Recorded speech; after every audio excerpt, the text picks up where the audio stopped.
नमस्कार, आप देख रहे हैं बहस बिहार की और आपके साथ मैं हूं विवेक। औकात नहीं हो, बिहार की बात होनी चाहिए, लेकिन औकात की बात क्यों हो रही है? नीतीश कुमार ने कुछ दिन पहले जब पत्रकारों ने उनसे सवाल किया और आरसीपी का राग छेड़ दिया तो नीतीश कुमार उनकी हैसियत बताने लगे कि वो क्या थे, आईएएस अधिकारी थे, उन्हें किस तरीके से वहां से उठाकर लाए, राजनीति में लाए और उसके बाद क्या क्या हुआ। ये सारी चीजें नीतीश कुमार को सिर्फ आप आरसीपी के नाम पर छेड़ दीजिए, उसके बाद लंबा व्याख्यान आप सुन सकते हैं। लेकिन जब आरसीपी तक ये बात गई तो आरसीपी ने भी इसका जवाब दिया और बड़े ही सधे तरीके से दिया। एक छोटी सी रिपोर्ट हम देखते हैं, उसके बाद चर्चा जारी रखेंगे। बिहार में सियासत की लड़ाई,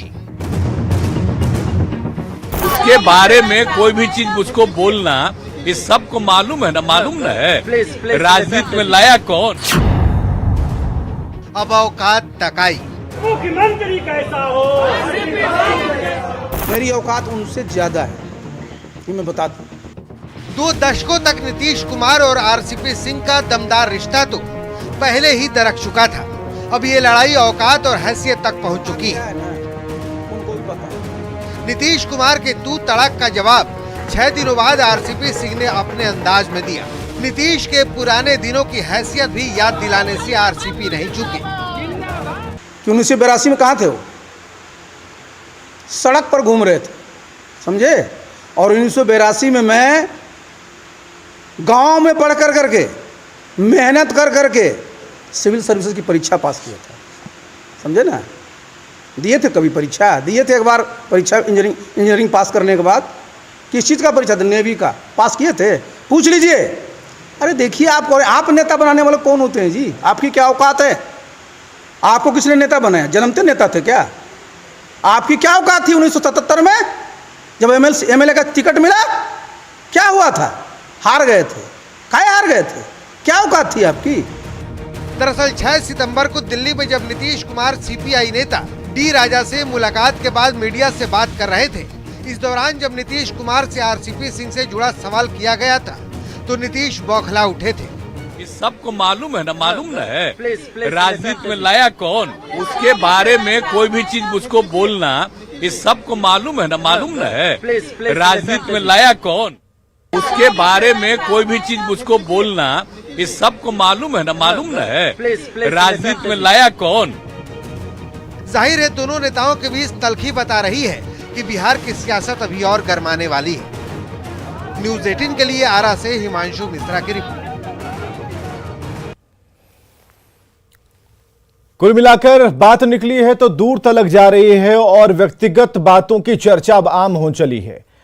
तो आज इस पर बहस होने वाली है। क्या हमें जरूरी है कि औकात पर हम बात करें, एक दूसरे की औकात दिखाएं? बिहार पर बात नहीं होनी चाहिए? क्या मुद्दों की कमी बिहार में हो चली है और ऐसा लगता है कि विकास वाले जितने काम है वो हो चुके हैं, अब कोई मुद्दा नहीं बचा, अब हमें औकात वाली बात करनी चाहिए? तो फिर अगर ये गलत है तो इस पर बात क्यों ना हो और क्यों होनी चाहिए? लोग एक दूसरे को औकात क्यों दिखा रहे हैं? जब साथ में थे, अगर राजनीति करनी है तो उसमें एक ऐसी द्वंद्वता क्यों सामने आ रही है? संतोष पाठक प्रवक्ता बीजेपी से हमारे साथ हैं, अरविंद निषाद प्रवक्ता जेडीयू से, अमित सिंह आरसीपी समर्थक, धीरेन्द्र कुमार मुन्ना राष्ट्रीय प्रवक्ता एलजेपी, रामविलास पासवान। सबसे पहले हम कोशिश करेंगे सबसे पहले बात करने की अरविंद निषाद जी से। अरविंद निषाद जी, क्या जरूरत आन पड़ी? जब आरसीपी के बारे में पूछा जाता है, पहले नीतीश कुमार चुप ही रहते थे, फिर आप, फिर तुम, अब बहुत कुछ। ऐसा क्यों हो रहा है? ये बदलाव नीतीश कुमार में क्यों देखा जा रहा है? सबसे एक कह सकते हैं ना कि साथ उठना, बैठना, घूमना, बातचीत करना, रणनीति बनाना सब कुछ था। ऐसा भी क्या हो गया कि आज बात इस पर पहुंच गई कि हम आपको औकात दिखाएं, वो हमें दिखाएं? देखिए, आज जिस तलखी भरे अंदाज में आरसीपी सिंह जी ने बात किया है, मैं उसकी निंदा करता हूं। निंदा इसलिए करता हूं कि कोई भी सामाजिक राजनीतिक कार्यकर्ता जब राजनीतिक कार्यकर्ता बनता है तो सड़कों पर आंदोलन करता है, सड़कों पर जनसंघर्ष करता है। और 1974 के आंदोलन में लोकनायक जयप्रकाश नारायण के नेतृत्व में जब आंदोलन छिड़ा, उस आंदोलन में जो एक कमेटी बनी छात्र युवा संघर्ष समिति, उस छात्र युवा संघर्ष समिति के एक सदस्य, संचालन समिति के एक सदस्य के तौर पर आदरणीय मुख्यमंत्री नीतीश कुमार जी की अहम भूमिका रही थी। और उसी छात्र युवा संघर्ष समिति ने पूरे बिहार में छात्रों का जो आंदोलन का जन सैलाब हुआ, उस जन सैलाब के नायक के रूप में आदरणीय नीतीश कुमार जी उभर करके आए और 77 में उनको पार्टी ने टिकट दिया। लोकतंत्र में कोई भी जीत सकता है, हार सकता है, लेकिन इस प्रकार की भाषा का प्रयोग करना यह अनुचित है। आरसीपी सिंह जिस प्रकार की भाषा का प्रयोग कर रहे हैं, मैं समझता हूं कि यह अहंकार से भी ऊपर की भाषा है।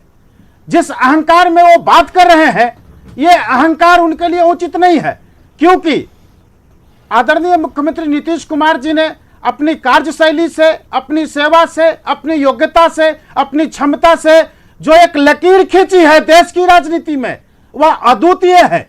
अद्वितीय इसलिए है कि आज तक वर्तमान समकालीन राजनेताओं में नीतीश कुमार जी की जो परिपक्वता है, जो गुण है, जो योग्यता है, उनके समक्ष और भी लोग हैं, लेकिन उन लोगों में भी सबसे ऊपर आप तमाम मीडिया के साथी बताते रहे हैं, आज भी बता रहे हैं। लेकिन आप सहसा भी समझ सकते हैं, बिहार का आम अदना व्यक्ति भी समझ सकता है कि आपको आरसीपी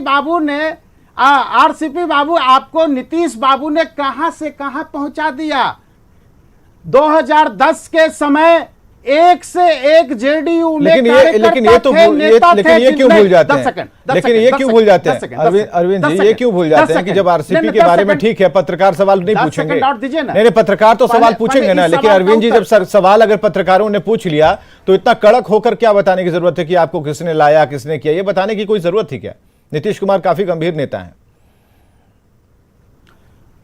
देखिए, जिस तरह वो पार्टी को क्षति पहुंचाने का काम कर रहे थे, जिस प्रकार से भारतीय जनता पार्टी के साथ साजिश रचने का जो काम कर रहे थे, भाजपा का नाम नहीं ले, और भाजपा का नाम नहीं जिस प्रकार से हमारी पार्टी को विधानसभा चुनाव में नुकसान पहुंचाने का काम किया, उससे स्पष्ट हुआ था कि हमारी पार्टी विधानसभा चुनाव में 43 पर आ पहुंची। नहीं तो ठीक है, तो पार्टी ये तो पार्टी वाली सुनिए, ये तो पार्टी वाली बात हो गई ना। हमें ये बताइए ना कि क्यों इतने ऐसे खारे शब्दों का प्रयोग क्यों करना? अगर ठीक है आपकी हमारी आज बन रही है, कल नहीं बनेगी, तो जरूरी ये थोड़ी है कि हम आपके बारे में सब कुछ उखाड़ के रख दें, अंदर की सारी बातें बता दें। ये कहां की पॉलिटिक्स है? नहीं, ऐसी कोई भाषा का प्रयोग आदरणीय मुख्यमंत्री नीतीश कुमार जी ने आरसीपी सिंह जी के लिए नहीं किया। हाँ, कभी उन्होंने ऐसी कोई भाषा अमर्यादित भाषा का प्रयोग। और 10 सेकंड और मैं लूंगा। नहीं 10 सेकंड मत लीजिए, अब थोड़ा सुनिए। अब अमित सिंह जी नहीं आते हैं ना, फिर 10 सेकंड आपको दे देंगे। रुकिए 10 सेकंड अमित सिंह जी, 2010 में अमित सिंह जी 2 मिनट में 10 सेकंड, हाँ अमित सिंह जी लूंगा। अमित सिंह कंटिन्यू करें। 10 सेकंड लूंगा। विवेक जी मैं 10 सेकंड लूंगा। 10 सेकंड। अरे अमित सिंह जी, धन्यवाद। अब हम यहाँ आए हैं, आप हमारे मेहमान हैं और आप कह रहे हैं कि नहीं हम कोको कोला नहीं पियेंगे, हम कुछ और पियेंगे। भाई हमारे हिसाब से चलने दीजिए ना। हमारा फ्रिज में क्या है, शरबत रखा हुआ है, हम वही पिलाएंगे। रुक जाइए नेक्स्ट टाइम आप बोल लीजिएगा। अमित सिंह जी 2010 में विवेक एक से एक बड़े कार्यकर्ता और नेता हमारी पार्टी में मौजूद लगा रहे हैं, उन तमाम नेताओं को रहने के अरे मुद्दा वो नहीं है, मुद्दा है कि औकात क्या दिखा रहे हैं। सदस्य में नामित किया गया। मुद्दा ये है कि औकात क्यों दिखा रहे हैं। कभी नीतीश कुमार को किसी ने इस रूप में देखा था? कभी नीतीश कुमार को किसी ने इस रूप में देखा था? नहीं देखा था ना। कभी नीतीश कुमार ने किसी पर व्यक्तिगत टिप्पणी की? नहीं की ना। आज क्यों कर रहे हैं? सवाल ये है ना, आज इस अवस्था में पहुंच गए कि लीजिए आप उनके बारे में पूछ रहे थे, यहाँ पर बता दिया आरसीपी ने कि आपसे तो नेवी का एग्जाम नहीं निकला। क्यों पूरे रहे?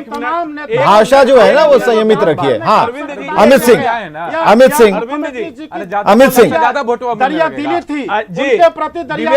ठीक है अब रुक जाइए। मैं 1 बाय 1 इनके बातों का जवाब देता हूं। जी। जब ये बताइए कि इस भाषाई मर्यादा को तार करने का सबसे पहला कदम किसने उठाया?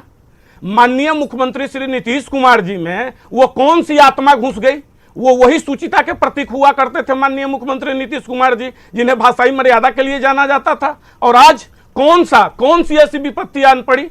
ठीक है, दल में रहना न रहना, बाहर जाना, वो अलग की बात है, लेकिन किसी को आप जो आपके पार्टी के पूर्व राष्ट्रीय अध्यक्ष रहे हैं और आप तुम तड़ाक पे आ गए।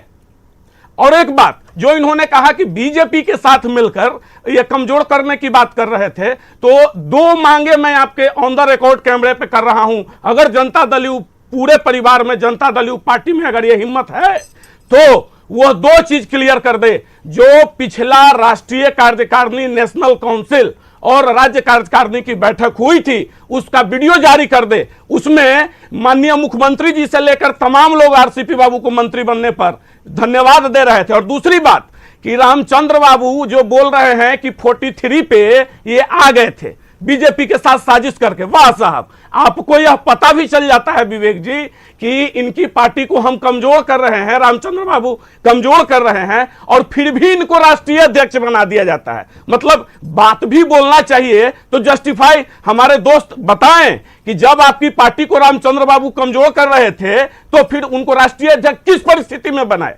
क्या कोई जानते हुए अपने घर को लुटवाएगा? और आज जो भाषाई मर्यादा तार तार किया है, छोड़ दीजिए इनकी बात, इन्हीं के एक जिलाध्यक्ष ने ना, सुपौल के जिलाध्यक्ष क्या कहा था कि अगर आएंगे सुपौल में आप पैर नहीं रख सकते हैं, धमकी भरे लहजों में क्या था। तो इनके राष्ट्रीय अध्यक्ष से लेकर अरविंद निषाद भाई जी भी हैं, माननीय मुख्यमंत्री जी भी हैं। जब आप तुम तड़ाक पे उतर जाते हैं तो न्यूटन का थर्ड लॉ क्या कहता है? आप किसी को, एक चींटी को भी जे छेड़िएगा तो वो आपको रिवोल्ट निश्चित करेगा। तो आपने तो आरसीपी बाबू के बारे में क्या नहीं कहा? उनको उनकी बच्चियों को भी घसीटने का काम किया। बताइए ये कैसी राजनीतिक सूचना थी? वो तो स्पष्ट तौर पे बोले, जब वो पार्टी में थे तभी स्पष्ट तौर पे बोले। आप उस चीज को मीडिया में ले जाकर दे रहे हैं और कह रहे हैं साहब की इतना जमीन इतना, अरे और कुछ सुना है अरविंद निषाद जी? एक वर्ड बोले अरविंद निषाद जी, जवाब मिल गया सबसे? नहीं, बोले। मैं उत्तर दे रहा हूं, जी, मैं उत्तर दे रहा हूं। बताएं। आरसीपी सिंह जी को राष्ट्रीय अध्यक्ष रहते हुए 1 साल का मौका मिला। नहीं, किस परिस्थिति में राष्ट्रीय अध्यक्ष बनाया गया? आप बोल रहे थे तो मैं नहीं बोल रहा जी, था। हाँ, बिल्कुल। 1 साल का उनको मौका मिला। अपने 1 साल के काल में वो अपना कमिटी तक नहीं विस्तार कर सके, राष्ट्रीय उपाध्यक्ष, महासचिव, सचिव तक का मनोनयन नहीं कर सके, दूसरे प्रांतों का दौरा नहीं कर सके। ऐसा भी राष्ट्रीय अध्यक्ष होता है क्या? जी हाँ, मैं बोलूंगा। ऐसा भी राष्ट्रीय, मुझे बोलने दीजिए, मुझे बोलने ठीक दीजिए। है। हमारी पार्टी के प्रदेश अध्यक्ष जी के द्वारा आपके बारे में जो संपत्ति अर्जित की गई, जो जमीन की खरीदगी की गई, उसके बारे में जो पत्र लिखा गया, उस पत्र का जवाब आज तक पार्टी को नहीं मिला। नहीं, पत्र लिखा गया तो रामचंद्र बाबू को देते ना। पत्र आपने क्यों दे दिया मीडिया में? मीडिया में वो जलील करने की बात थी। आरसीपी सिंह जी क्या बोलेंगे? आरसीपी सिंह जी स्पष्ट तौर पे कहा कि आपके पास अगर एक भी बात होती, कोई भी प्रमाण शब्दों में नहीं बता रहे हैं, उस तलखी भरे शब्दों में तो नहीं बता रहे हैं और दूसरी बात कर रहे हैं। नहीं, नीतीश कुमार का ऐसा हो रहा नहीं रहा। संतोष पाठक हमारे साथ हैं, बीजेपी प्रवक्ता संतोष पाठक घूमकर बात आप तक पहुंच रही है, लेकिन बात है औकात की।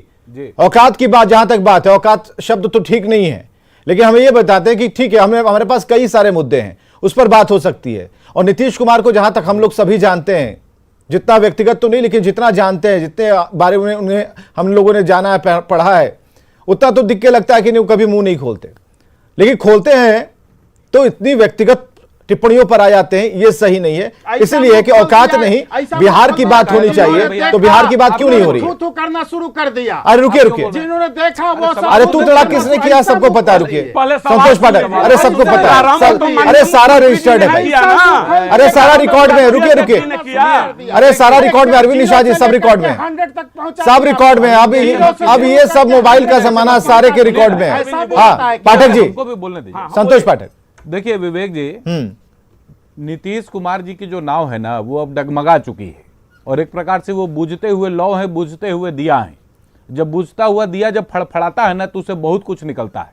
आरसीपी बाबू के बारे में आज नहीं ये कह रहे हैं, इनके पूर्व के जो 3-4 राष्ट्रीय अध्यक्ष रहे पुराने, उन्होंने नीतीश कुमार जी के बारे में जानने के बाद उनके बारे में जो विषय कहा है, उसको अगर सार्वजनिक तौर पर कह दिया जाएगा तो नीतीश कुमार जी शर्म से लाल हो जाएंगे। उनके व्यवहार में ही धोखा है। आप मार्गदर्शक मंडल में भेज करके उनके व्यवहार में ही धोखा है। सवाल खड़ा कर रहे हैं। मैं एक छोटी सी बात बता रहा हूँ, अरे सुनिए ना भैया। जी को मार्गदर्शक, अरे हम नहीं ना बोले आप में, और जिनके साथ अरे हम आपसे नहीं बोले, काहे बोल रहे हैं? और सिर्फ सुनिए। उनके जन्मदिन पर गुलदस्ता विवेक देकर जी, के फोटो सेशन कराने देवीलाल जी बोलिए, का पाठक पिछले जी, साल बोलिए। जयंती समारोह था, भारतीय जनता पार्टी देवीलाल जी का के जयंती सुनने समारोह के था, बाद बात है। उसमें इनको बुलाया गया आज नीतीश कल कुमार जी को, अडवाणी जी और लेकिन जोशी इनकी हैं, जो महत्वाकांक्षा थी ना उस साल जन्मदिन जाने से पर मना जाकर कर दी। उनके जन्मदिन जो पर जॉर्ज जाकर फर्नांडिस जी के के साथ सिर्फ हुआ, जो शरद यादव जी के फोटो साथ सेशन हुआ, करा और रहे हैं। आज जो आरसीपी जी के साथ जो हो रहा है, इन तीनों में कॉमनैलिटी आप छाट के देख लीजिए। सबके साथ धोखा नीतीश कुमार का चरित्र है, भारतीय सबके साथ धोखा, व्यक्तियों के साथ ही नहीं। अरविंद भैया तो झूठ मूठ में बोल रहे हैं, अरविंद जी झूठ मूठ में बोल रहे हैं। इनको भी मालूम है कि आज न कल इनके साथ भी धोखा होगा। आज निखिल मंडल के साथ धोखा हुआ है ना, ये इनके साथ भी होने वाला है।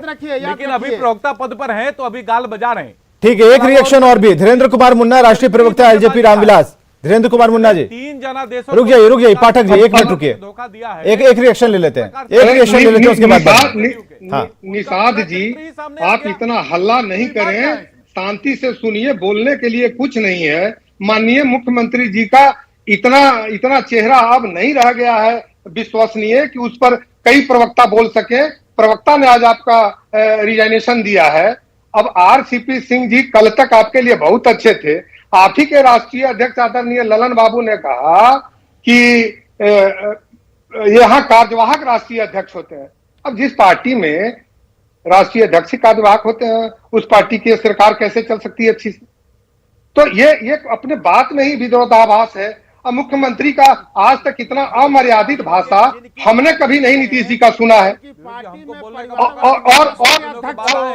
अरे धीरेन्द्र जी, जिनकी पार्टी में परिवारवाद का राष्ट्रीय आप चिराग पासवान से ज्यादा आपने राजनीति किया है जेडीयू में। चुप रहिए। आप जेडीयू में ज्यादा दिनों तक रहे, जेडीयू में आपने ज्यादा दिनों तक संघर्ष किया। धीरेन्द्र जी, जेडीयू में आप ज्यादा दिनों तक संघर्ष किया है। मैं जानता हूँ जेडीयू में आप कितना संघर्ष किया है। और आप जाकर के अरविंद निषाद जी सुनिए ना, क्लियर एक तरफ से तो क्लियर होने दीजिए। अरे दूर बैठे हुए हैं, रुकिए। अरे आपकी तरह स्टूडियो में नहीं बैठे हैं, उनकी आवाज थोड़ी कट रही है। लेकिन हाँ, धीरेन्द्र कुमार मुन्ना जी अपनी बात कंप्लीट कीजिए। धीरेन्द्र कुमार मुन्ना जी अपनी बात कंप्लीट कीजिए। भाई साहब बस मैं 1 मिनट के लिए कुछ बोलना चाहता हूँ। 1 मिनट खाली, 1 मिनट विवेक जी, सिर्फ 1 मिनट, 1 मिनट से भी कम। हल्ला करके हम लोग की आवाज बंद करना चाहते हैं। बिहार में आपको काम करना है, आप अभी प्रधानमंत्री बनाए चल रहे हैं। ललन सिंह जी राष्ट्रीय अध्यक्ष के रूप में वो इलाज शुरू कर चुके हैं और अटल अडवाणी और जी उसका का जो हाल किया सिम्टम है ना वो अरे धीरेन्द्र कुमार मुन्ना जी को सुनिएगा कि भाई उन्हें हमने अगर दूर से अगर बुलाया है तो आप ही लोग हल्ला करेंगे। अरे रुकिए, काम की बात करने दीजिए, थोड़ा सुनने दीजिए, हमें भी ज्ञान की जरूरत है भाई। अरे हम यहाँ बैठे हैं ज्ञान लेने के लिए ना। रुकिए धीरेन्द्र कुमार गुप्ता जी, इन लोगों को ऐसे क्या धीरेन्द्र कुमार मुन्ना जी, बोलने ही नहीं दे रहे हैं। सुशील अरविंद निषाद अगर चुप नहीं होंगे तो दिक्कत हो जाएगी भाई। अरविंद निषाद जी, ये ऐसे डिबेट होता है क्या? अरविंद निषाद जी, पर बोलिए ना, मैं आपको अरविंद निषाद जी, मैंने आप क्या करें भाई, हाथ जोड़ने के आपसे। सही बात बोल रहे हैं। यही बैठ के अरे अरविंद निषाद जी चुप रहिए ना थोड़ा सा। अरे धैर्य से सुनिए ना क्या बोल रहे हैं। यही बैठ के निखिल मंडल बोलते हैं। ठीक है धीरेन्द्र कुमार जी, छोड़ दीजिए। अरे सुशील मोदी कहा था ना कि अरे भाई शांत होइए ना। ऐसे डिबेट होगा। नहीं अरविंद जी ये गलत है। ऐसे डिबेट अरविंद जी, अरविंद निषाद जी, भाई साहब बस 1 मिनट, ये गलत है, बिल्कुल गलत है। चाह रहा हूँ कि अभी अरविंद जी ने एक सवाल उठाया परिवारवाद का, तो मैं यह पूछना चाहता हूँ। नहीं, परिवारवाद पर सर डिबेट हो ही नहीं रही है। डिबेट है कि औकात नहीं, बिहार की बात होनी चाहिए। नहीं, बिहार की बात होनी चाहिए, औकात की बात क्यों हो रही है? 10 सेकंड के लिए तो उस पर मैंने कहा कि विरासत का हमारे यहाँ राष्ट्रीय अध्यक्ष नहीं मैं होता 10 है। सेकंड के लिए लूंगा। विरासत का राष्ट्रीय आज अध्यक्ष जेडीयू में नहीं होता है।